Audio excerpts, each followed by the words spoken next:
Anna pistissä. Muistatko tätä? Tää kuulossa. Toinen pisti. Mitä se teki? En tiedä. Ai kissa tulee tulossa tosta. Ensin varmaan hakkaa vähän.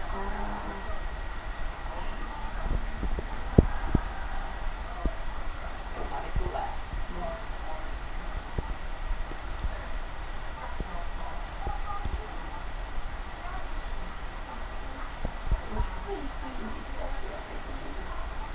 Voisitapa istua. Joo. Kyllä voit liikkua, se on kissa. Se ei ole mitään sen liikkua. Eikö toi se Marikan takia toi?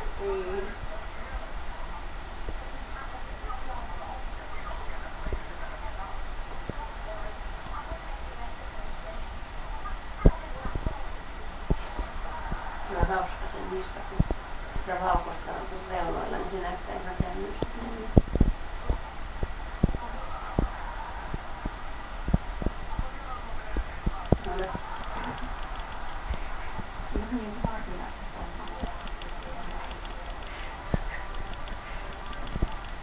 Tää hyvä. Tapa on nätistä. On nätistä. Ja maahan. Ja maahan. Hyvä, joo. Täpä ei oo.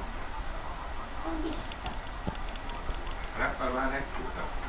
No, älä räppää. Täpä on hyvin pitkä. Karasteli, että tätä ei kestä. Jäi enemmän. Ihan pienesti vaan siellä.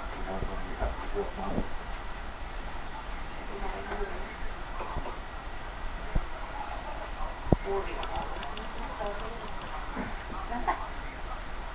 Se on kissa. Me ei tarvitse olla niin tuon näkevä. Muistatteko sen tumarlaulun? No sit se täytyy tässä pistää heitä tulemaan. Ei tarvitse. Ei tarvitse, se nyt olisi ihan liikaa vaadittu. Se kohdeltaan ensin poltoispuutia. Niin, sitten tekee. Tätä eikö sä voisi rentoutua? Lääkätäpä maahan. Aivan järkeä. Maahan siitä. Mene maahan. Ei se hyökkää. Mene maahan. Maahan. Kyllä se muuten hyökkää. Tumarilla on oma laulu. No niin. Hyvä. Toi oli kyllä vähän hankala idellä tätä koiraa tuosta kaukana. Se oli kerrankin menossa vessaan. On se vessun